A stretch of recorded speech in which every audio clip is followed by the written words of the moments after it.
entrega de los menores no estaba siendo adecuada, no estaban debidamente identificados, no había una foto, no se podía garantizar la trazabilidad de esos menores y estábamos teniendo graves problemas. Nosotros, como Gobierno de Canarias, tampoco estábamos haciendo las cosas bien, porque cuando llegamos al gobierno la consejería estaba desarmada y llegamos en agosto, o llegó el equipo nuevo en agosto, y en septiembre empezaron a llegar, y de septiembre a diciembre llegaron 7.398 menores. No teníamos personal, no teníamos jefe de servicio. Nos ha servido también a nosotros para corregir. No, esto no es ganarle al Estado, que el Estado nos gane, es atender dignamente a los menores, con lo cual esto, no hay mal que por bien no venga, sacudió el avispero y ha hecho que todos veamos que no estamos haciendo las cosas adecuadamente. Y ahora estamos haciendo las cosas mejor. ¿Los estamos haciendo como se merecen esos menores? Tampoco, ni el Estado ni nosotros. Y entonces es lo que tenemos que corregir y lo que le estamos pidiendo al Estado. Oiga, no nos dejen solos. Esta historia no es un problema de Canarias, no las competencias, porque además eso es discutible. Y ya se discutirá, pero no se puede discutir dentro de 4 años en el Constitucional. Los niños los tenemos ahora. Entonces tenemos que dar una respuesta. Y es lo que yo le demandé el pasado jueves al presidente Sánchez, lo que llevamos demandando y lo que vamos a seguir trabajando, porque además nos parece injusto con los menores y con Canarias. Son 160 millones de euros que llevamos gastados en el año 2024. No hablemos del 23, y es dinero de todos los canarios. Cuando ves cómo se reparten cientos y cientos de millones en otras cosas, hombre, a uno tiene corazoncito. Estamos hablando no solo de millones de quién tiene la razón desde el punto de vista jurídico, pero estamos hablando básicamente o fundamentalmente, y no hay que olvidarlo, de personas menores que se acaban convirtiendo en mayores de edad. Y vamos a ver en vídeo a alguien que te quiere hacer una pregunta y creo que es el más indicado para hacerla. Buenos días, presidente. Mi nombre es Abibouye. Soy de Senegal. Tengo 19 años. Llegué aquí a Tenerife en 2020. Tengo algunas preguntas para usted. Llegué siendo menor de edad. Ahora estoy estudiando bachillerato. Me gustaría ser médico. Como yo, hay muchísimos niños en Canarias que quieren estudiar o mejorar sus vidas en la sociedad. Creo que usted va a solucionar los problemas o mejorar la sociedad junto a los inmigrantes.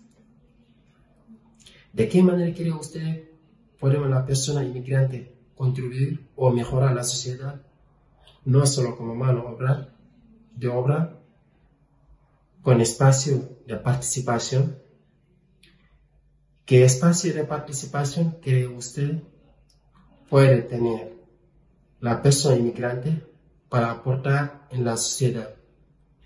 ¿Y cuál es el objetivo de los políticos canarios con la llegada de los inmigrantes en la isla Canaria o España? Muchísimas gracias. Bueno, es un ejemplo claro, ¿no? O sea, llegó en el 2020, tiene 19 años. Ese niño probablemente empezó el viaje con 13, porque en lo que hace todo el periplo. Entonces, imagínense, todos que tenemos aquí, probablemente la mayoría hijos o hijas, ponte en la cabeza de una niña o un niño con 13 años que empieza, que tiene que viajar, que con 15 años se mete en una patera, rumbo a lo desconocido, sin saber si llega, si no llega, que está días así. Ahora viajamos en Vinter súper cómodos, pero si yo tengo que estar 7 días en un Vinter me pego un tiro. Pues imagínense nosotros que viajamos a Madrid, viajamos y llegas roto, imagínate esos niños y niñas sentados así, a lo mejor 4, 5, 6, 7 días, muchos sin saber nadar, y vienen aquí con ilusión y esperanza para contribuir a una tierra mejor. Esos niños crecen aquí, son adultos y son también nuestros hijos. Y por supuesto que van a participar, se van a formar, pero para eso tenemos que poder darles dignidad. Y cuando tienes 6.000 no puedes hacerlo. Si tuviésemos 2.000, que comparado por los criterios de reparto de población tendríamos pues, más que Madrid, con la población que tiene Canarias, los podrías atender dignamente. Eso es por lo que nosotros estamos peleando. Porque lo que no podemos es, una vez que hayan llegado, con 14, 15, 13 años, decir, ¿y ahora un lío para escolarizarte, estás atendido no en centros de 20, 40, sino de 298, donde apenas muchos no hablan sino el dialecto, no hablan ni francés, hablan el dialecto de su zona geográfica. Entonces lo que queremos es no tratar a esos niños como objetos, por lo que tú decías, son personas que al final se integran en la sociedad, contribuyen, algunos cuando cumplen los 18 años querrán seguir aquí, estudiar y ser médico como él, otros querrán irse porque a lo mejor tienen redes familiares, encuentran otras oportunidades, y otros pues querrán ser ingenieros o querrán trabajar en la construcción o en la hostelería o en el turismo, pero vienen a buscarse la vida y sobre todo a mandar recursos para que su familia que se quedó allí pueda vivir. Entonces, nosotros no estamos diciendo que no queramos, necesitamos migración. Lo que sí es evidente es que lo que queremos es poder atenderlos con dignidad, cosa que ahora mismo no podemos hacer. Y ahí lo sabemos todos, y todos debemos colaborar. No se trata de pelearlo, sino decir, oye, colaboremos y ayúdennos. Yo no voy a monopolizar las preguntas. Por ahí estaba la compañera Bárbara Hernández que quiere hacerle una pregunta al presidente.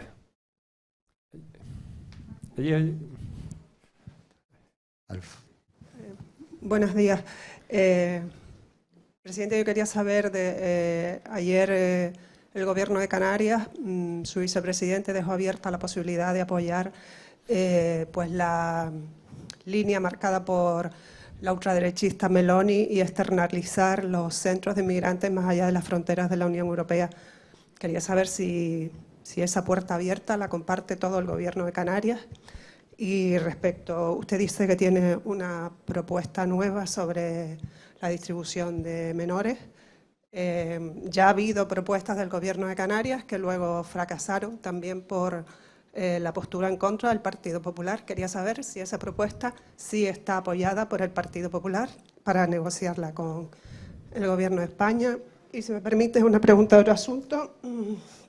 Usted anunció el otro día que va a haber un nuevo decreto sobre vivienda en relación con la vivienda vacía, que es uno de los asuntos que también preocupan, pues sobre todo a la gente joven. Quería saber exactamente en qué consiste ese decreto y por qué la vía del decreto y no una ley negociada y que vaya al Parlamento para recibir enmiendas. Gracias. Bien, lo primero, ayer en la reunión que teníamos, lo que está explorando el Gobierno de Canarias, y después de la visita, que aprovecho y saludo a la cónsul de Marruecos que está hoy aquí, y después de la visita que hicimos a Marruecos, es que el artículo 35.2 de la Ley de Libre Circulación de Extranjeros establece que las comunidades autónomas pueden, para la atención de menores extranjeros no acompañados, puede habilitar o conveniar con el país de origen del menor, para poder atenderlo. Y eso fue una de las dos vías que exploramos con el ministro de Asuntos Exteriores, Burita, en la pasada visita que tuvimos en Marruecos. Por lo tanto, en cuanto a la política europea de los adultos, nosotros no nos pronunciamos, no tenemos ninguna competencia, sino simple y llanamente la posibilidad, porque está su entorno familiar, su entorno social, de poder conveniar, pues en este caso con Marruecos, que puede ser con Senegal. Oye, pues si tenemos menores de ese origen, lo ideal es poder atenderlos bajo la tutela y custodia de la comunidad autónoma, ¿vale? O sea que eso está en la Ley de Extranjería, artículo 35.2. Yo, por otro lado, el giro, que no está el giro para mí, que ha hecho Ursula von der Leyen respecto a la política migratoria, proviene del pacto migratorio que se aprobó en la legislatura pasada. La legislatura pasada en la Unión Europea se aprobó un pacto migratorio, pasa que vamos tan deprisa que nos olvidamos de las cosas, ¿no? Que el Partido Socialista votó a favor y que establecía que los países ricos podían pagar hasta 20.000 euros por migrante. Acordémonos de aquello, porque hay mucha hipocresía. La realidad es que los socialistas europeos votaron a favor, y entre ellos eurodiputados canarios, votaron a favor de ese pacto migratorio. Ese pacto migratorio establecía que los países, y nosotros estuvimos en contra en su momento, que los países frontera, hombre, que teníamos que soportar toda la presión y que, bueno, pues Europa, cada país que no quisiese, nos pagaba 20.000 euros por inmigrante. Fíjense que se habla de 18.000 para llevarlos a Albania. Luego, ¿qué se está desarrollando? El pacto migratorio que se aprobó en el mandato pasado. Eso es lo que se está desarrollando. El giro no se dio ahora, el giro se dio en el mandato pasado, cuando se aprobó el pacto migratorio, que ahora durante 2 años se tendrá que desarrollar para poner en práctica. Esa es la realidad que tenemos. Algunos ahora, pues bueno, votaron a favor y ahora, bueno, como aquí estamos instalados en la batalla del relato, pues veremos cuál es el relato, ¿no? Pero los que tenemos un poquito de memoria o canas, pues nos acordamos de las cosas. Y el tema de la vivienda es uno de los grandes asuntos. El primer decreto ley que se aprobó en el año 2024, aquí está el compañero Pablo Rodríguez, tiene que ver precisamente con la declaración de esa emergencia y con la facilitación de la puesta a disposición y la transformación jurídica del suelo, así como la actualización de algunos módulos para que el sector privado pueda hacer vivienda de protección oficial en los 2 regímenes, pero bueno, básicamente en la asequible, para poder sacar adelante. ¿Qué estamos trabajando ahora? ¿Qué está trabajando ahora Pablo Rodríguez en un segundo decreto? Claro, si nosotros hacemos eso y el ayuntamiento luego tarda 3 años en darte una licencia, no hemos hecho nada. Entonces, estamos elaborando un decreto en el que está participando, además están los 2 presentes aquí, Manolo Miranda como política territorial y Nieves Lady como consejera de Presidencia y Administraciones Públicas, precisamente para facilitarle a los ayuntamientos que puedan dar las licencias de construcción de todos aquellos proyectos de vivienda, pues el ideal sería llegar en un plazo de 1 mes. Vamos a ver si lo conseguimos. Eso se ha puesto en marcha, son visados de idoneidad, viene con el sello a lo mejor de determinadas instituciones habilitadas, que pueden ser los colegios de arquitectos, los colegios de ingenieros, de tal forma que el ayuntamiento, una vez que se presenta, se puede empezar a construir y luego, oye, que se corrija lo que se tenga que corregir. Claro, ¿por qué le queremos dar urgencia? Porque desde que haces el proyecto y lo presentas puedes tardar 2 años, 2 años y medio en construir un edificio. Necesitamos que esto se mueva, porque además necesitamos también que la construcción tire de la economía canaria, porque necesitamos subir la productividad y el sector de la construcción era de los que más contribuían a la subida de la productividad de Canarias, porque si tiramos de la productividad, pues vamos a tirar de los sueldos. Y si tiramos de los sueldos, seguiremos bajando los índices de la AROPE, que publican, por ejemplo, entre otros este medio hoy, donde hemos mejorado, pero hemos mejorado insuficientemente bien. Luego, al final, esto es una cadena que tenemos que tirar. No pasa nada porque hagamos un decreto ley, no pasa nada porque la oposición participe si quiere participar y tampoco pasa nada porque corrijamos. Lo que queremos es hacerlo bien. Nos acompaña también José María Rodríguez, delegado de la Agencia EFE en Canarias, que me gustaría que hiciera una pregunta. Muchas gracias, Paco. Buenos días, presidente. Yo quería plantear 2 cuestiones. La primera, lo llevan los periódicos hoy en primera página. ¿Le inquieta lo que pasó ayer en el Hierro? Ya es repetido, o sea, un cayuco con 63 asiáticos, no por su origen en sí mismo, sino porque parece decir que hay flujos que iban por el Mediterráneo que parecen derivarse a Mauritania. No sé si están recibiendo algo de información a través de las reuniones de coordinación sobre lo que está sucediendo al respecto. Y usted antes mencionó la reunión con Nasser Bourita, el ministro de Asuntos Exteriores del Reino de Marruecos. Llamó mucho la atención esa declaración suya diciendo que sin ninguna duda usted asumía la postura del Gobierno de España respecto al Sáhara, es decir, la postura en la que España reconoce la propuesta de Marruecos de ofrecer al Sáhara un futuro como región autónoma. Quería que nos diera un poco de contexto de esas afirmaciones y hasta qué punto cree que agita la posición de su partido, que tenía una posición con esto bien clara, o incluso las posiciones del Parlamento de Canarias, donde la aplicación de las resoluciones de la ONU era una postura transversal hasta este momento. Bien, lo primero, sí nos inquieta, y nos inquieta porque no tenemos información. Nosotros ya advertimos esto. Quien acude a la reunión de coordinación, que además hay un mando operativo que es un general de la Guardia Civil de Sevilla, es Nieves Lady Barreto, que es la consejera de Seguridad del Gobierno de Canarias, y ya nosotros empezamos a advertir que estaban llegando de nacionalidades que provenían de ese entorno. Claro, nos preocupa mucho. La situación en el Sahel es muy complicada. Las decisiones de Europa de abandonar las misiones del Sahel, con la inestabilidad política, el cambio climático, las hambrunas, los conflictos bélicos, al final aquello es realmente un polvorín y una situación que o Europa empieza a mirar más detenidamente o al final vamos a sufrir importantes consecuencias. Y nosotros ahora mismo no tenemos ningún tipo de información. Están llegando, no sabemos, el yihadismo está avanzando.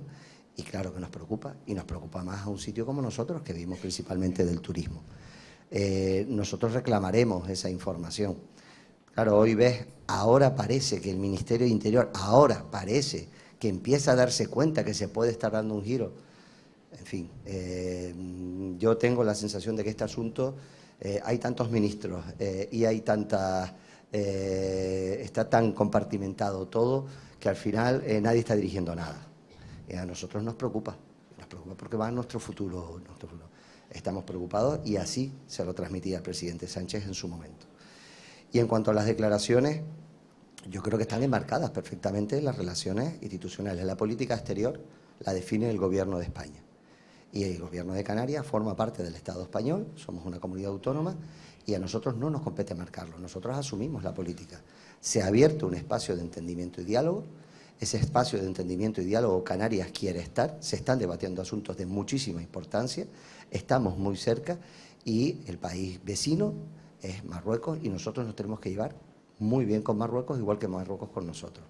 La postura de mi partido político, como así le transmití al ministro, es una postura de mi partido político. Yo se lo transmití, tal y como se hizo, yo fui en el Senado muy crítico con el giro que hizo España en su momento de cómo lo hizo y cómo nos enteramos. Pero una vez definido, Canarias se va a desenvolver en el marco del ordenamiento jurídico, como no puede ser de otra manera. Y los partidos políticos definen sus posiciones en los congresos y cuando tengamos nuestro congreso debatiremos como lo tiene definido el Partido Socialista también en su congreso, como lo tienen definido otros partidos que forman parte del Gobierno de España, que sí han definido esa política, en este caso de exteriores. Ahora, llevarte bien con Marruecos no implica llevarte mal con el Frente Polisario, ni implica nada por el estilo, implica que tenemos una relación de colaboración, de entendimiento, un marco en el que tenemos intereses comunes que tenemos que explorar y son muchos los que tenemos. Yo creo que eso nos está habilitando un espacio de entendimiento y de confianza que como Canarias debemos explorar, ¿no?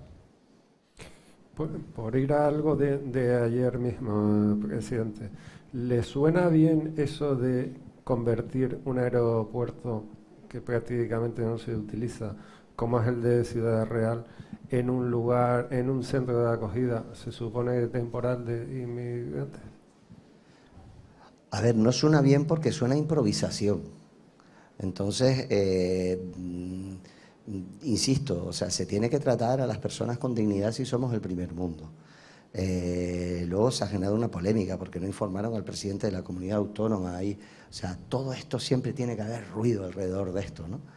Entonces, aquí, si hay algún asunto donde yo considero, y así lo trasladé, que debería haber una reunión y el presidente del Gobierno de España debería reunirnos los presidentes autonómicos para poder establecer, es el de la inmigración.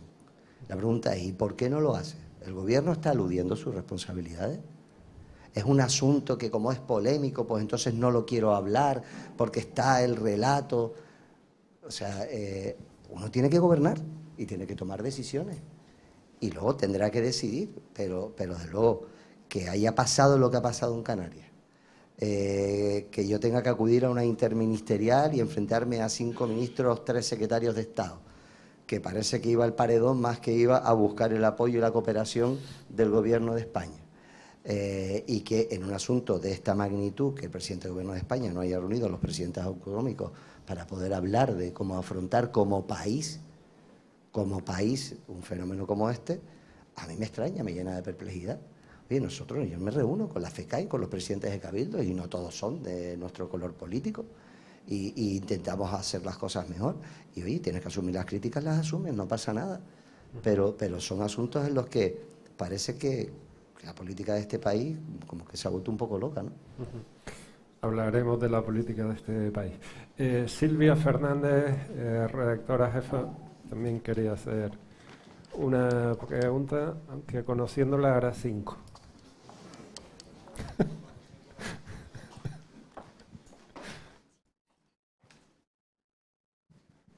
Hola, buenos días, presidente.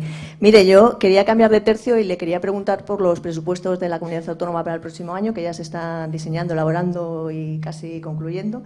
Quería No esperamos para el próximo año la esperada subida del IGIC, pero no sé si prevén algún tipo de medida fiscal, además quizás novedosa, de cara a varios asuntos. Primero, ayudar a las familias canarias, que es un asunto, antes ha mencionado la tasa AROPE que se habló ayer de los niveles de pobreza. Luego, para tratar de repartir la riqueza que genera el sector turístico, que es algo en lo que sé que están trabajando. Y luego también quizás para incentivar a los propietarios que tienen viviendas vacías a que las pongan en el mercado y acotar o limitar o paliar de alguna manera la emergencia habitacional que sufre el archipiélago canario. Gracias.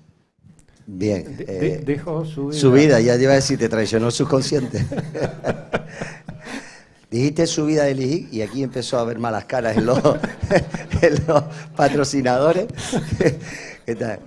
Bueno, vamos a ver. Fíjense que nos enfrentamos a nuestros segundos presupuestos de esta legislatura sin tener presupuesto del Estado aprobado. Entonces nos encontramos con que nos están aplicando unas reglas fiscales o pretenden aplicarnos esas reglas fiscales donde vamos a cerrar este año 2024 con superávit y con un superávit importante, ¿no? Porque la recaudación ha ido razonablemente bien. A ver, el margen de maniobra que vamos a tener en los presupuestos es escaso porque vamos a volver a hacerlos de manera prudente. Nosotros preferimos tener un presupuesto y hacer a lo mejor una ley de crédito extraordinario avanzado el año o poder aplicar determinadas medidas y bonificaciones fiscales avanzado el año a no tener que hacer un presupuesto demasiado optimista y que luego nos encontremos con que donde dijimos, oye, vamos a hacer esto, no lo vamos a poder hacer. Luego el presupuesto va a ser prudente, va a ser un presupuesto mayor que el de este año.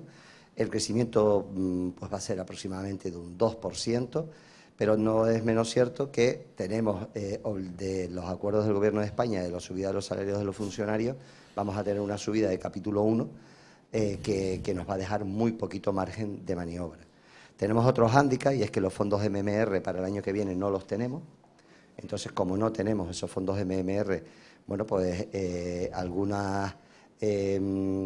vamos a tener algunas cantidades inferiores, por llamarlo de alguna manera, y en materia fiscal vamos a mantener muchísima prudencia.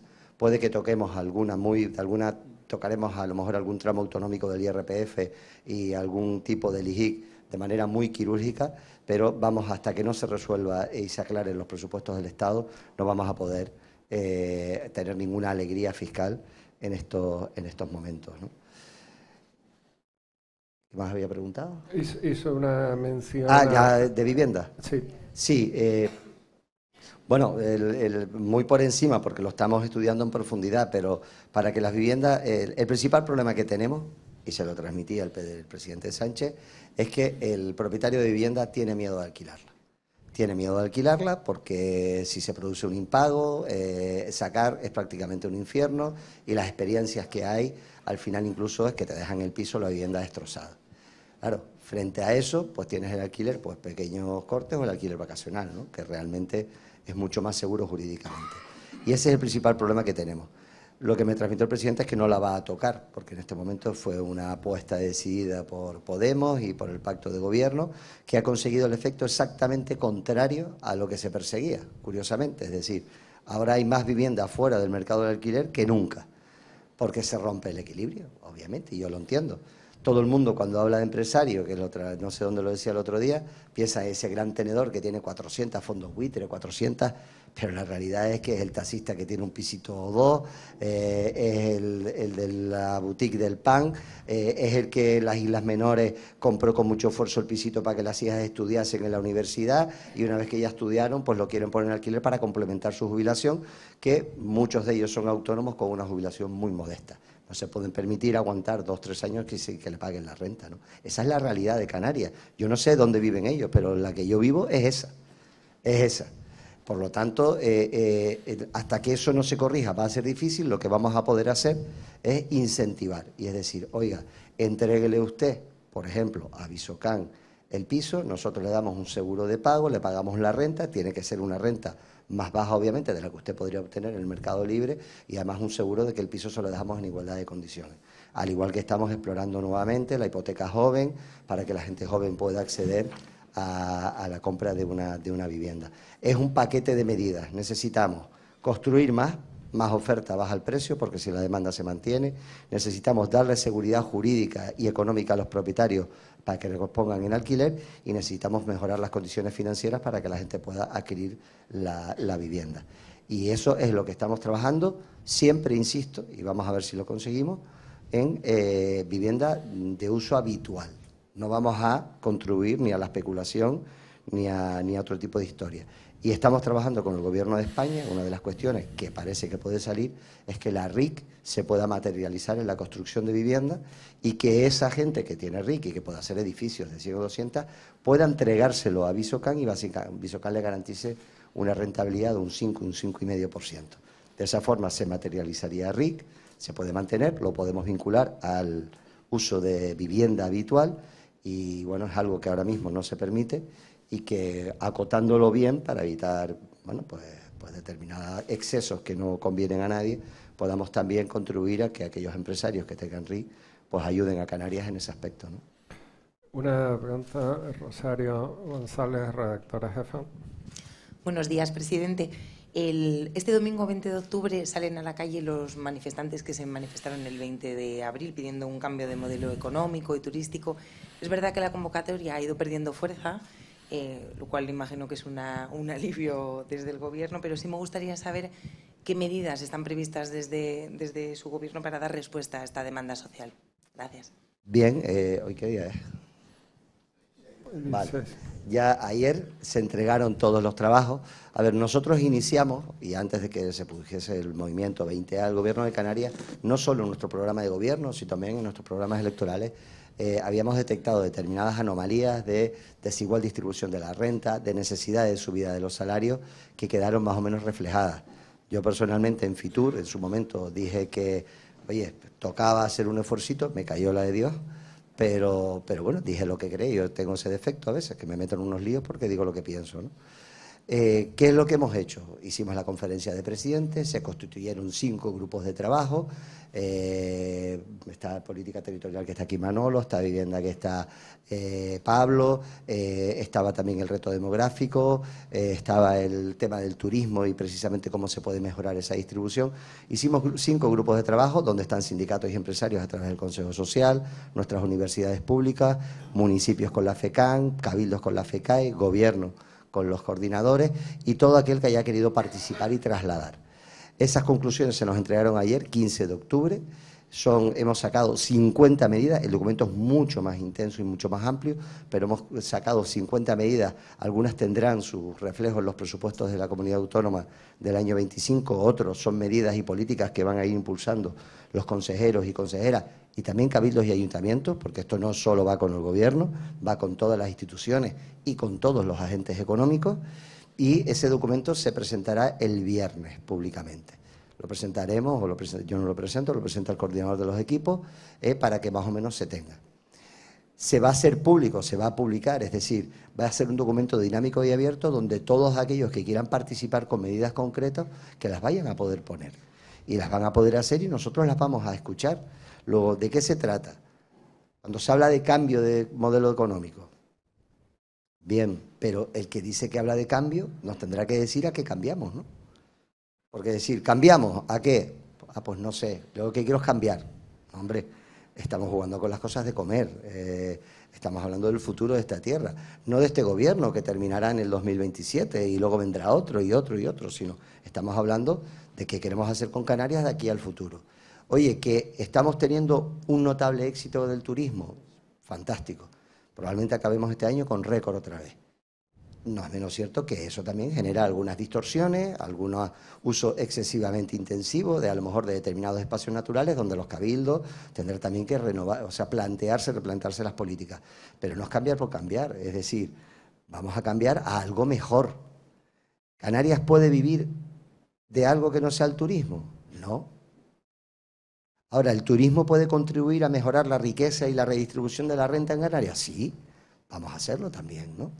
Pero el motor económico es ese. El turismo tiene que tener un plus de responsabilidad como principal sector económico que tira del resto de los sectores, también. Pero yo creo que hay cosas y experiencias que se están haciendo. Y eso es lo que queremos poner en marcha. Y oye, las manifestaciones Estamos Democracia, bienvenidas sean. Así nos empujan y nos pinchan para para que seamos más eficientes, ¿no? Yo no, de verdad que esas cosas ni les tenemos miedo, todo lo contrario, tenemos que coger lo mejor de eso, ¿no? Porque evidentemente el 20A salió un montón de gente a la calle por un montón de cosas. ¿Y eso qué refleja? Que no lo estamos haciendo bien y que tenemos que mejorar. No todo lo contrario, lo veo como un input. Presidente, antes de que el tiempo se nos eche encima y quiero sacar algunas cuestiones vinculadas con lo que está pasando a nivel nacional, que tiene reflejo y conexión en Canarias. Dos cuestiones concretas. Lista de espera sanitaria y dependencia. El gobierno, pasado ya más de un año, se da por satisfecho con el resultado, teniendo en cuenta el esfuerzo presupuestario en sanidad y teniendo en cuenta que en dependencia incluso se ha acudido a un decreto para intentar agilizar expedientes.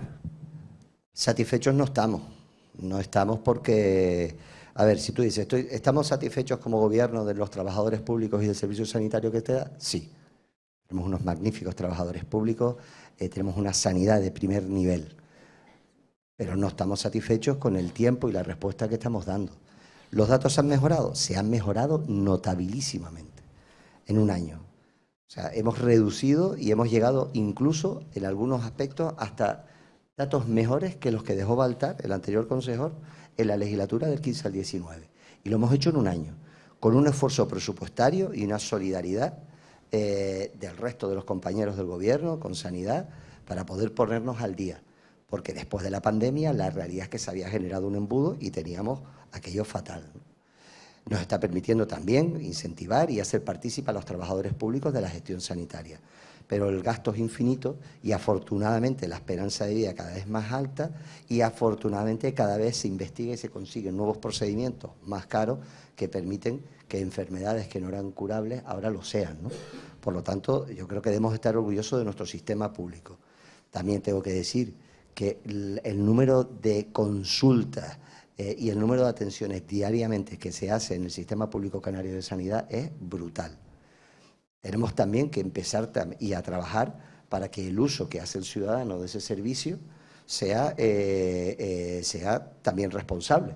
La responsabilidad no solo está en un lado, también en el ciudadano, porque hay datos preocupantes, o sea, se anulan, o sea, no es que se anulen, sino gente que pide cita y no va a la cita.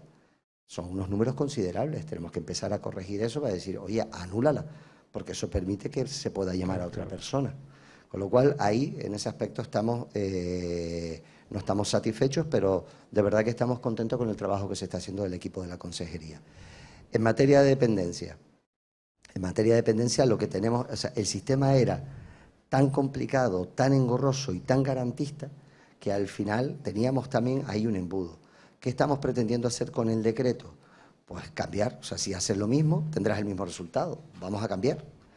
¿Estamos en la posesión de la verdad absoluta y somos infalibles? No, ni por asomo, lo estamos intentando hacer mejor.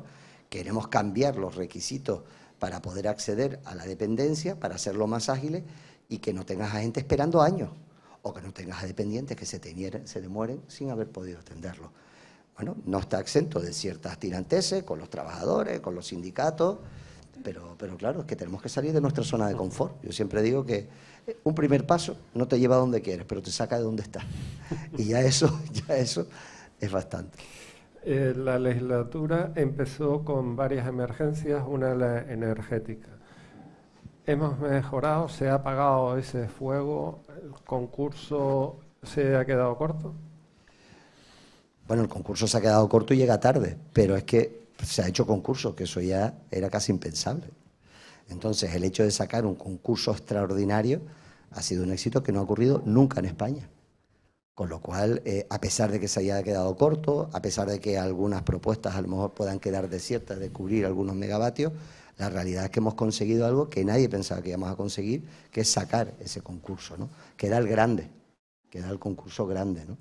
Y queda también, pues bueno, tenemos un sistema obsoleto, seguimos quemando fuel, aquí está uno de los patrocinadores, pero vamos, necesitamos reformar el sistema energético y necesitamos modernizar para que haya menos contaminación. No podemos hacer una apuesta decidida por las energías renovables, por mayor eficiencia energética y tener unos sistemas que no se les deja cambiar obsoletos por una ley que sí se tiene que cambiar a nivel estatal.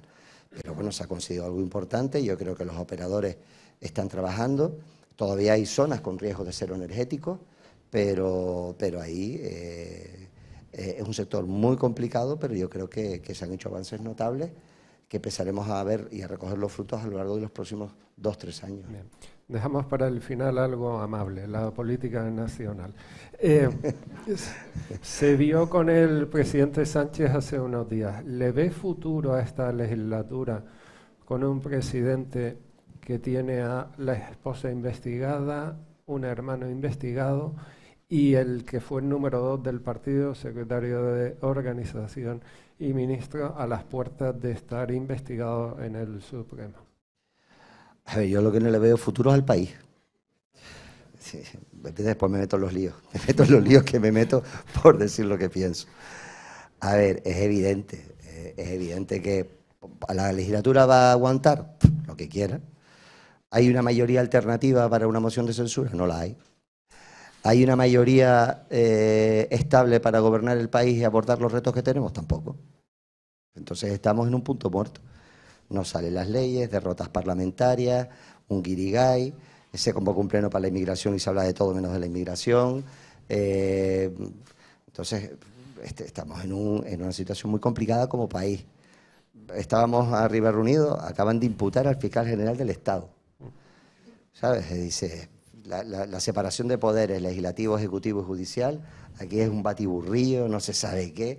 Entonces, pues claro, es que así nosotros nos planteamos de verdad, y nosotros como Coalición Canaria, y permítanme que hable aquí ahora como militante de Coalición Canaria, nosotros estuvimos 4 años en la oposición, Canarias pasó unos momentos durísimos y nosotros estuvimos al lado del gobierno.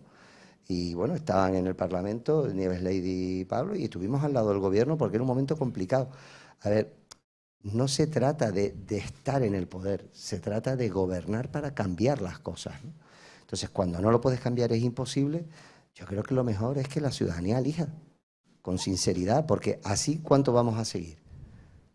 Bueno, pues hasta que acabe la legislatura, porque mientras no hay una alternativa real de una moción de censura, pues, pero claro, ¿qué se está pudiendo hacer? Poco.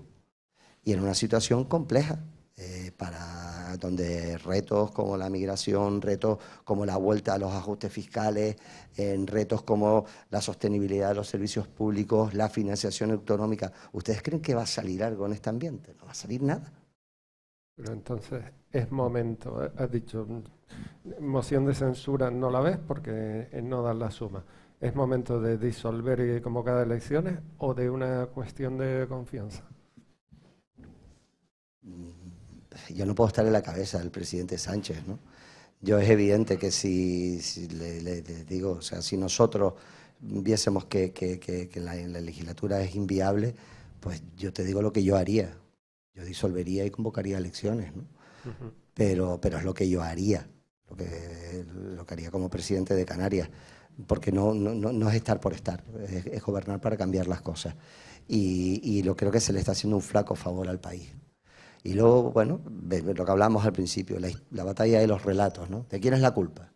De la ultraderecha, del PSOE, de Sumar, de los nacionalistas, de los independentistas, de los etarras. Luego ya, pero bien, y el que se levanta todos los días a currar y levanta la reja de su negocio y está 10 o 12 horas y ve que sus problemas no se resuelven, ¿quién piensa en él, ¿no?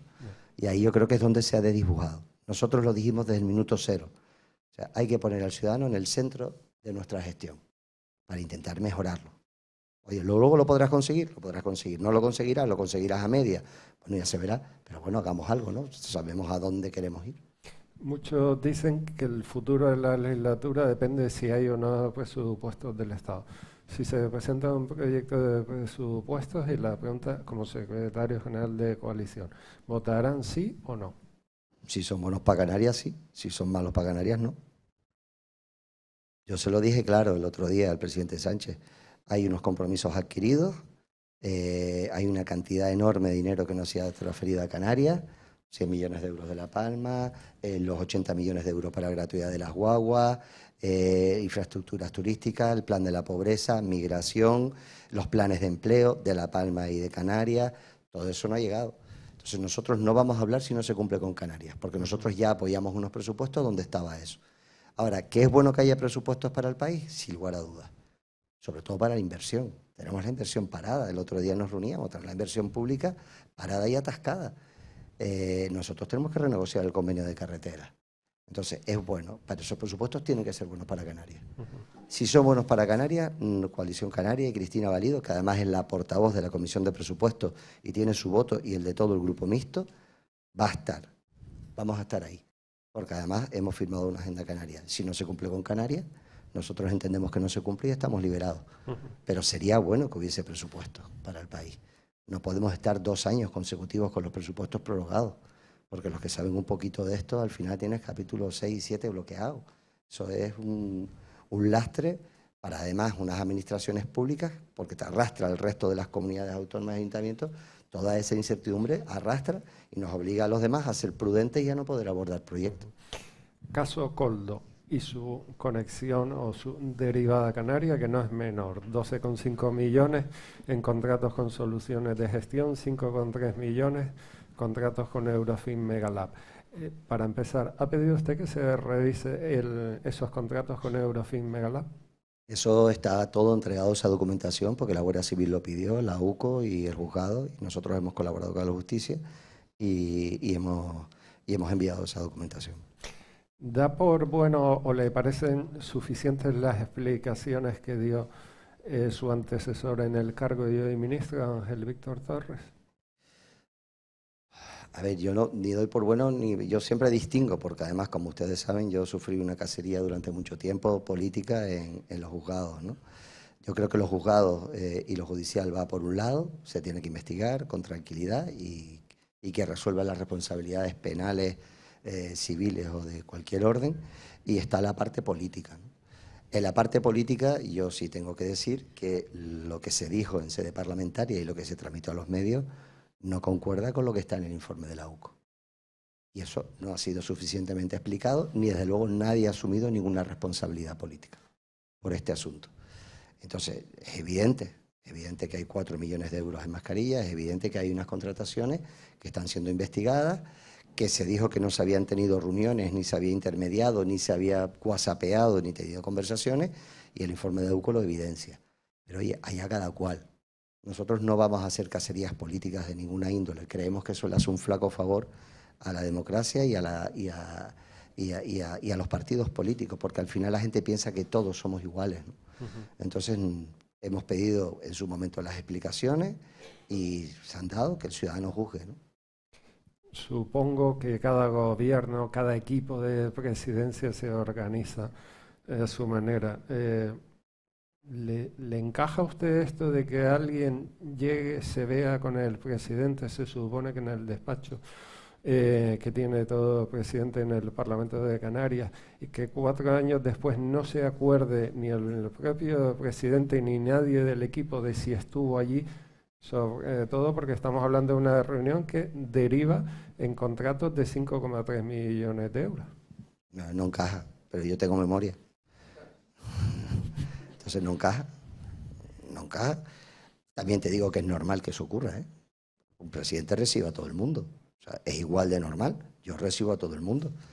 Y recibo a un montón de gente y en unas ocasiones pues puedes resolver los problemas y en otros no. O sea, es absolutamente normal que el presidente Ángel Víctor haya recibido a él y a 300 empresarios más en aquel momento.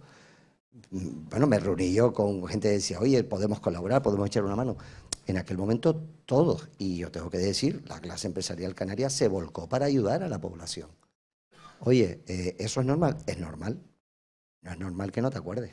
Eso sí que no es normal. Ni tu equipo. O sea, al final tú llegas al Parlamento, rellenas un registro, pones tu DNI, te dan una acreditación, pasas, te reúnes en el Parlamento. Lo habitual es reunirte en las sedes de presidencia, pero oye, muchas veces en las sesiones parlamentarias pues tienes ahí huecos. Oye, ¿te acuerdas? Pero es que eso es normal, lo que te quiero decir. Claro que es normal que te reúnas. Lo que no es normal es que lo niegues. No es normal y, si me permite, es absurdo, ¿no? Y la última, Presidenta, decía, lo que no me gusta es cómo está el país.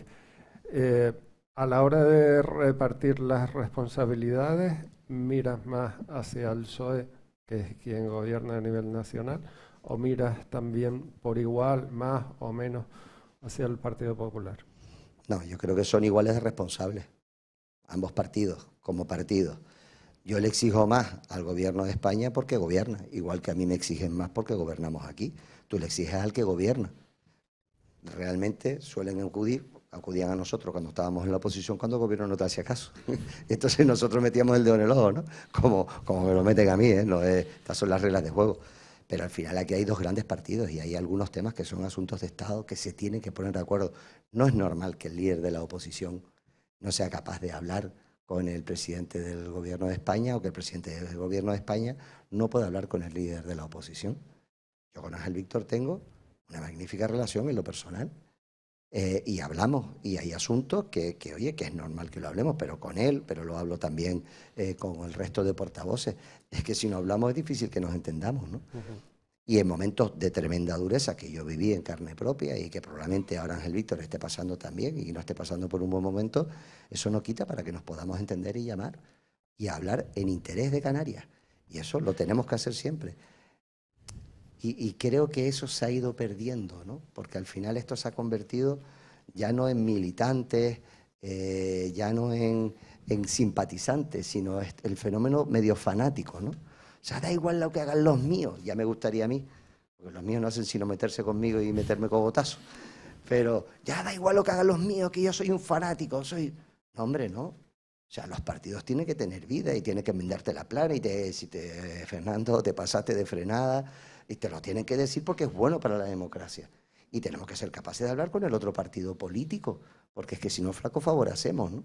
Entonces, esto en lo que se ha convertido últimamente, no sé por qué, ni quién empezó, da igual, somos culpables de todo, no puede seguir así por el bien del país.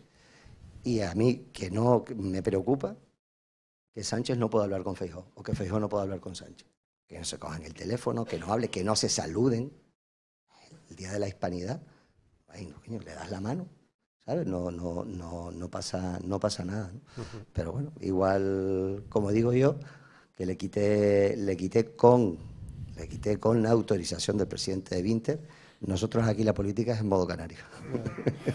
Pues acogiéndome a lo del modo canario, presidente, muchas gracias por contestar a todas las preguntas, por las facilidades, las gracias a los patrocinadores, pero decía, acogiendo al modo canario, estamos en el mes que termina con una tradición bastante cuestionada por algunos, que es la del cambio de hora. Ojalá este año sirva para que sean los peninsulares los que se pongan con la hora de Canarias y se den cuenta de que nos tienen que echar una mano. Muchas gracias. Muchas gracias.